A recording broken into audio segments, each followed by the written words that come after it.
Նախորդ տարի Հայաստանի տնտեսությունն ակտիվ է եղել նաև նոր ստեղծված բիզնեսների շնորհիվ։ Արդարադատության նախարարության իրավաբանական անձանց պետական ռեգիստրի գործակալության տվյալներով 2025-ին գրանցվել է 9400 սահմանափակ պատասխանատվությամբ ընկերություն եւ 24767 անհատ ձեռնարկատեր։ 2024-ին գրանցվել էր 8382 ՍՊԸ եւ 23566 ԱՁ, այսինքն երկու դեպքում էլ աճ է գրանցվել։ 2025 թվականի տվյալներով եւ ՍՊԸ-ի եւ ԱԶ-ի համար առաջատար տնտեսական գործունեության դասակարգիչը համարվում է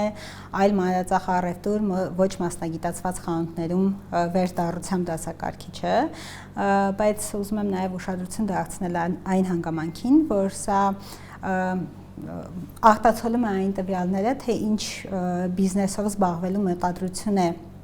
անձը ունենում պետական գրանցման եւ պետական հաշվառման համար դիմելիս եւ հետագայում ըստ էության այս տնտեսական գործունեության դասակարգիչում կարող են ավելանալ եւս մի քանի դասակարգիչներ։ Նախորդ տարի երկրորդ խոշոր ուղղությունը բիզնես բացելու ծրագրային ապահովումը եւ մշակումն է եղել։ 3223 ԱԶ եւ 599 ՍՊԸ է բացվել այդ դասակարգիչով։ Խոշոր ուղղություններում են նաեւ ինտերնետով կամ փոստով ապրանքների մանրածախ առևտուրը, վարսավիրանոցները, զբոսաշրջային գործակալությունները։ ԱԶ-ի համար եւ ՍՊԸ-ների համար գրանցման process-ը մաքսիմալ հեշտ է եւ արագ է։ ԱԶ-ների գրանցումը մոտավորապես ժամանակային առումով կարելի է ասել, որ տևում է 10-ից 15 րոպե, ՍՊԸ-ների գրանցումը, եթե քաղաքացին օգտվում է նմուշային փաստաթղթերից եւ իրականում մեծամասնությունը հենց նմուշային փաստաթղթերից է օգտվում, այսինքն ամբողջ ծառայությունը եւ ամբողջ փաստաթղթային փաթեթը հենց պատրաստվում է ռեգիստրում նույն պահին,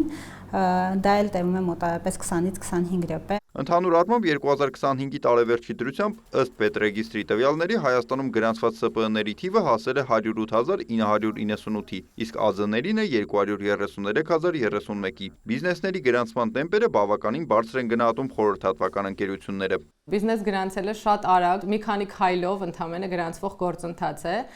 բայց ավելի բարդ է այդ բիզնեսը կառավարել եւ պահելը։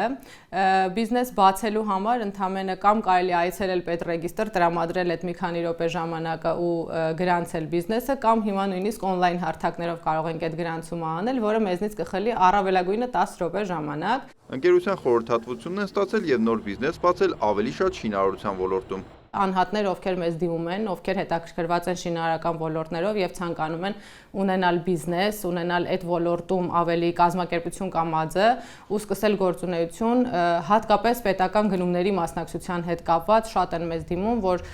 սկսեն